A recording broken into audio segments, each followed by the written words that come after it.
नमस्कार। My TV समाचारमा स्वागत गर्दछु। म मुस्कान समानी। प्रतिनिधि सभाका सभामुख अग्निप्रसाद सापकोटाले संसद बैठक सुरु गराउन प्रमुख प्रतिपक्ष दल नेकपा एमालेलाई पुनः आग्रह गर्नुभएको छ। सोमबार पनि प्रतिनिधि सभाको बैठकमा अवरुद्ध गर्दै बेलामा नारा लगाउन पुगेका एमालेका सांसदहरूलाई सभामुख सापकोटाले आफू विरुद्ध लगाइएको मुद्दा अदालतमा विचाराधीन रहने उल्लेख गर्दै ती मुद्दामा प्रतिकूल हुने गरी संघीय संसदमा छलफल गर्न नमिल्ने कुरा पनि स्मरण गराउनु भएको छ।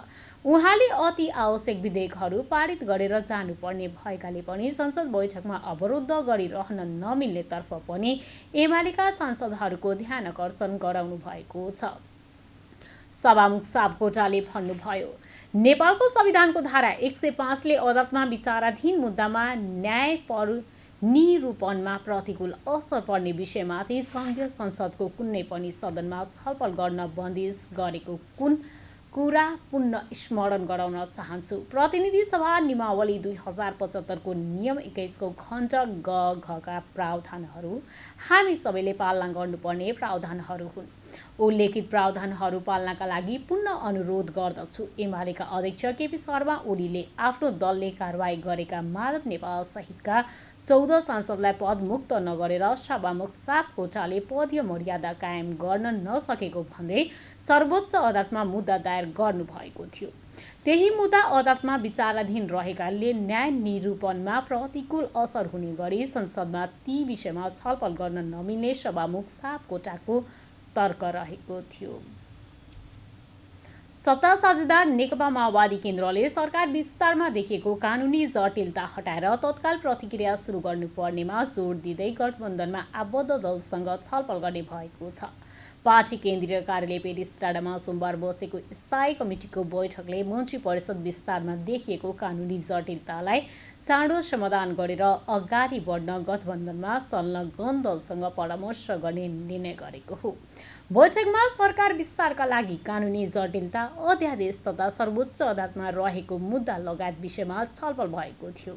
माओवादी केन्द्रका स्थायी कमिटी सदस्य देवप्रसाद गुरुङका अनुसार सरकार विस्तारमा देखिएको जटिलता समाधान गरेर शीघ्र पूर्णता दिन त्यससँग जोडिएका विषयमा छलफल भएको हो। स्थायी कमिटीको बैठकमा देशको पछिल्लो राजनीतिक अवस्थाका बारेमा अध्यक्ष पुष्पकमल दाहाल प्रचण्डले जानकारी गराउनु भएको थियो भने स्थायी कमिटी सदस्यको राय पनि लिनुभएको थियो। ल्यान्डिङ गियरमा समस्या हुँदा विराटनगरका लागि उडेको बुद्ध एयरको जहाज आज सोमबार बिहान काठमाडौँ फर्काएर 2 घण्टा आकाशमा होल्डिङ गरेपछि सुरक्षित अवतरण भयो। बुद्ध एयरले विराटनगरमै जहाजको ल्यान्डिङ गियर खुले पनि सुरक्षाका लागि काठमाडौँमा ल्याएर अवतरण गर्नुपर्ने जनाएको छ।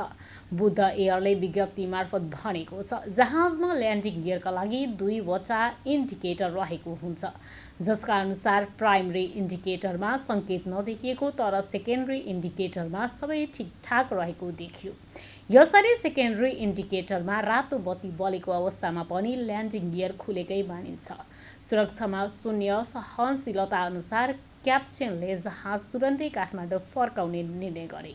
काठमाडौँको आकाशमा जहाज आइसकेपछि क्याप्टेनले बुद्ध एयरको टेक्निकल टिमको रेडियो सम्पर्कमा ल्यान्डिङ गियर जाँच गर्दा सही र झरेको अवस्थामा पाइएपछि सुरक्षित साथ जहाजलाई नर्मल अवतरण गराइएको बुद्ध एयरले जनाएको छ।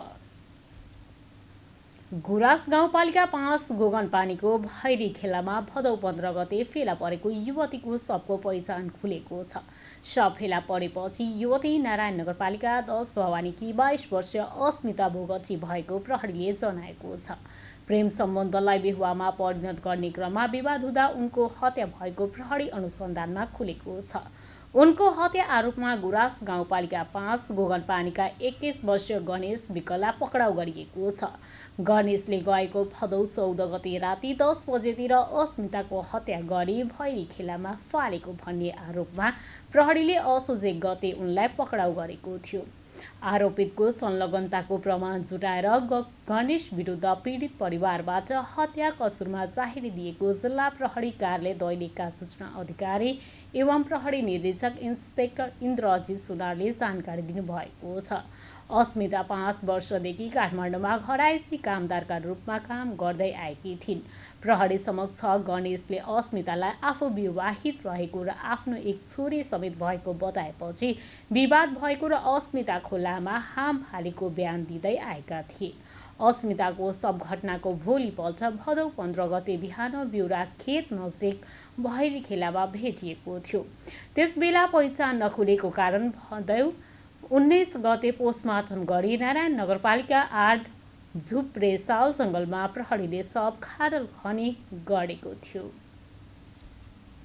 सत्ता साझेदार जनता समाजवादी पार्टीका सङ्घीय परिषद अध्यक्ष डाक्टर बाबुराम भट्टराईले नेकपा एमालेका सांसदहरूलाई पदबाट राजीनामा दिन चुनौती दिएका छन्।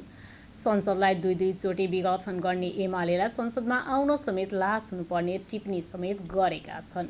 सोमबार प्रतिनिधि सभा बैठकमा बाहिरिने क्रममा उनले अलिकति पनि नैतिकता छ भने एमालेका सांसदहरूले संसद अवरुद्ध पारेर बस्ने नभई राजनीतिमा गरेर जनताको बीचमा जानुपर्ने प्रतिक्रिया दिएका छन्। अध्यक्ष भट्टराईले सर्वोच्चको फैसला मान्दैनौ भन्ने एमालेले संविधानको सर्वोच्चता र संसदीय मर्यादाको कुरा गर्नु शरमको विषय भएको पनि बताएका छन्। जसले संसदलाई दुई चोटि विघटन गर्छ ती मान्छेहरूले लासौँ पचाएर संवैधानिक सर्वोच्चता कायम गर भन्ने, सर्वोच्चको फैसला मान्दिनौ भन्ने, अनि संवैधानिक सर्वोच्चता भन्ने, अनि संसदीय मर्यादा कायम। जुन संसदलाई विघटन गरिसकियो उसले त्यसो संसदमा आउन त लाज हुनुपर्ने हो। आफूले विगतमा माओवादी छाडेपछि सांसद पदबाट राजीनामा दिएको स्मरण गर्दै उनले भने, उहाँहरूमा अलिकति पनि नैतिकता छ भने राजीनामा गरेर जनताबीच जानुपर्छ। भट्टराईले एमालेले आफैले विघटन गरेको संसदमा अवरोध सिर्जना गरेर निर्लजता देखाएको टिप्पणी गरेका छन्। प्रदेश 2 सरकारले असोज 13 गते बुधबार महिलालाई सार्वजनिक बिदा दिएको छ। मधेसका महिलाहरूको ठुलो पर्व जितियाको अवसर पारेर महिलाहरूलाई सार्वजनिक बिदा दिएको हो। मुख्यमन्त्री लालबाबु राउतले सोमबार जितिया पर्वको शुभकामना दिँदै असोज 13 गते महिलाहरूलाई सार्वजनिक बिदा दिने बताएका छन्। सन्तानप्रति आमाको स्नेह झल्काउने यस पर्वले प्रदेशभरि नै आस्था र प्रेम कायम गरोस् भनी मुख्यमन्त्रीले शुभकामना दिएका छन्। जितिया पर्व सोमबारदेखि सुरु भएको छ। मङ्गलबार बिहानी पख आँगनमा घिरौलाको पातमा दही र केरा चढाएपछि यो व्रत सुरु हुन्छ। यो व्रत सुरु भएपछि महिलाहरू निराहार रहने गर्दछन्। मङ्गलबार बिहानदेखि सुरु हुने उपवास बुधबार साँझ 5:15 कायम रहनेछ। पछिल्लो 24 घण्टामा 1282 जनामा कोरोना भाइरस संक्रमण पुष्टि भएको छ। 12,081 PCR परीक्षण गर्दा 975 जना र 3,407 एन्टिजेन परीक्षण गर्दा 307 गरी 1282 जनामा कोरोना भाइरसको संक्रमण देखिएको स्वास्थ्य तथा जनसङ्ख्या मन्त्रालयले जनाएको छ। यस्तै पछिल्लो 24 घण्टामा कोरोना संक्रमणबाट 7 जनाको मृत्यु भएको छ भने 1262 जना निको भएका छन्। सोमबार थपिएसँगै नेपालमा कोरोना संक्रमितहरूको कुल सङ्ख्या 7,92,367 पुगेको छ। नेपालमा मृत्यु हुनेको सङ्ख्या 11,101 पुगेको छ भने 7,62,416 जना संक्रमणमुक्त भएका छन्। मन्त्रालयका अनुसार हाल देशभर सक्रिय संक्रमितहरूको सङ्ख्या 18,848 जना रहेका छन्, जसमध्ये 17,535 जना होम आइसोलेसनमा रहेका छन् भने 1,313 जना संस्थागत आइसोलेसनमा रहेका छन्। कोरोनाको बिरामी मध्ये 350 जना आइसियु र 125 जना भेन्टिलेटरमा उपचाररत रहेका छन्। त्यस्तै 256 जना क्वारेन्टाइनमा रहेका छन्। त्यस्तै 10 वर्ष मुनिका 20 बालबालिकामा कोरोना संक्रमण पुष्टि भएको छ भने 11 देखि 20 वर्ष उमेर समूहका 63 जना कोरोना संक्रमित थपिएका छन्। पौडी खेल्ने क्रममा दैलेखको बिगु गाउँपालिका 4 लादुकमा एक किशोर बेपत्ता भएका छन्। साथीहरूसँग पौडी खेल्न गएका बिगु गाउँपालिका 4 लादुक नाङ्गपालका 18 वर्षीय टिकाराम तामाङ बेपत्ता भएको प्रहरीले जनाएको छ। शान्ति आदर्श माध्यमिक विद्यालय नजिकै गुलुङ्गे पोखरीमा पौडी खेल्ने क्रममा उनी बेपत्ता भएको प्रहरीले जनाएको छ। बेपत्ता तामाङको प्रहरी र स्थानीयवासीले खोजी गरिरहेको इलाका प्रहरी कार्यालय सिंगटीले जनाएको छ। चीनसँगको सिमाना लाप्चादेखि हिल्सासम्म सीमा विवादबारे एउटै धारणा बनाउन नाम्खा गाउँपालिकाका स्थानीयले जनप्रतिनिधिहरूसँग माग गरेका छन्। गाउँपालिकाका अध्यक्ष र उपाध्यक्षको परस्पर विरोधी धारणा आउन थालेपछि स्थानीय बासिन्दाहरूले यस्तो माग गरेका छन्। नाम्खा गाउँपालिका वडा नम्बर 1 का वडा सदस्य तकदिर लामाले एउटै परिवारभित्रका सदस्यबीच राष्ट्रिय मुद्दामा परस्पर विरोधी विचार सार्वजनिक गर्ने काम राम्रो भएको बताएका छन्। उनले यसबारेमा आपसी सहमति, समन्वय र छलफल गरेर मात्र यस्ता विषयमा बोल्न आग्रह गरेका छन्। त्यस्तै गरी अर्का स्थानीय मङ्गल लामाले राष्ट्रिय चिन्ताको विषयमा अध्यक्ष र उपाध्यक्षको विचार फरक आउनुले गाउँपालिकाकै सन्देश नराम्रो भएको बताएका छन्। गाउँपालिकाका अध्यक्ष विष्णुबहादुर लामाले सीमा विवाद सम्बन्धमा चीनसँग कुनै समस्या नभएको बताउँदै आएका छन् भने उपाध्यक्ष पेमा लामाले चीनले बलमिचाइ गरेको बताउने गरेका छन्। जनप्रतिनिधिहरूलाई समान धारणा बनाउन आग्रह गर्न पुगेका स्थानीयलाई अध्यक्ष लामाले आफूले प्रमाणका आधारमा बोलेको दाबी गराउनुले व्यवहार र प्रमाण फरक भएको बताएका थिए। उनले पहिला नेपालीले पशुवस्तु पालना गर्दै आएको र वस्तु नियमन गर्ने स्थानमा चीनले भौतिक संरचना निर्माण गरेको कुरा सुरुमा बताएको भए पनि पछि उनको सीमा विवाद सम्बन्ध फरक धारणा आएको थियो। अपहरण आरोपी दुर्गाबहादुर बोटाछोकीले सफाई पाएको प्रकरण छानबिन गर्न नेपाली प्रहरी समिति बनाइएको छ। अनुसन्धानमा लापरवाही गरेको भन्दै स्थानीय प्रहरी कार्यालय रानी पोखरीले एसएसपी चक्रबहादुर सिंहको संयोजकत्वमा 5 सदस्यीय समिति बनाएको हो। केन्द्रीय अनुसन्धान ब्युरोले पक्राउ गरेर दुर्गाबहादुरलाई महानगरीय प्रहरी परिसर बुझाइदिएको थियो। तर प्रहरीले दुर्गाबहादुरको वास्तविक नाम र 3 पुस्ते वितरण समेत पक्का नगरी मुद्दत चलाउँदा उनी छुट्न पाएका थिए। वास्तविक वितरण नै पत्ता नलगाई मुद्दत चलाएपछि दुर्गाबहादुरले अदालतबाट सफाई पाएका थिए। प्रहरीले उनको नागरिकता डिएसपी रबिन कार्की, इन्सपेक्टर ईश्वर कार्की र सही घनश्याम उपरती रहेका छन्। सर्वोच्च अदालतले भूमि सम्बन्धी समस्या समाधान गर्न बनेको आयोग विघटन गर्ने सरकारको निर्णयको फाइल सिकाउन आदेश दिएको छ। सोमबार न्यायाधीशहरू दीपक कुमार कार्की र प्रकाश कुमार ढुङ्गानाको संयुक्त इजलासले साउन 29 गतेको उक्त आदेशको निर्णय सिकाउन आदेश दिएको हो। साउन 19 गते सरकारले केपी शर्मा ओली नेतृत्वको सरकारले गठन गरेको आयोग खारेज गर्दै भदौ 25 गते नयाँ आयोग गठन गरेको थियो। तर तत्कालीन आयोगका अध्यक्ष देवी गेवालीले 4 वटा र अधिवक्ताहरू प्रवेश केसी, एकलबहादुर लवागुन र रोजन खड्काले रिट दायर गरेका थिए। सो रिटमाथि सुनवाई गर्दै सर्वोच्चले सो आदेश दिएको हो। पशुपति मन्दिर परिसरमा सोमबार साधुमाथि कुकुरी प्रहार भएको छ। विश्व रूपमा मन्दिर नजिकै 35 वर्षीय सन्तोष बाबालाई अज्ञात समूहले खुकुरी प्रहार गरेको महानगरीय प्रहरी परिसर टेकुका प्रवक्ता रमेश बस्नेतले पुष्टि गरेका छन्। उनका अनुसार सोमबार बिहान साधु उठेर शौचालय गइरहेको बेलामा एकजना व्यक्ति आएर गाँचा निकाल्न भन्दै धम्काएका थिए। उनले छैन भनेपछि उनीमाथि खुकुरी प्रहार भएको थियो। करिब 4-5 वर्षदेखि पशुपतिमा बस्दै आएका सन्तोष बाबा हिन्दी मात्रै बुझ्छन्। उनलाई हाल वीर अस्पतालको ट्रमा सेन्टरमा उपचार गरिरहेको छ। प्रवक्ता बस्नेतका अनुसार साधुको अवस्था सामान्य रहेको छ। हेल्प फर ह्याप्पिनेस नामक संस्थाले धनगढीका विद्यार्थीहरूलाई न्यानो कपडा र शैक्षिक सामग्री सहयोग गरेको छ। संस्थाले 6औं वार्षिक उत्सवको अवसरमा धनगढी उपमहानगरपालिका 5 तारानगरमा रहेको आमाको माया छात्रावासको विद्यार्थीहरूलाई न्यानो कपडा र शैक्षिक सामग्री सहयोग गरेको हो।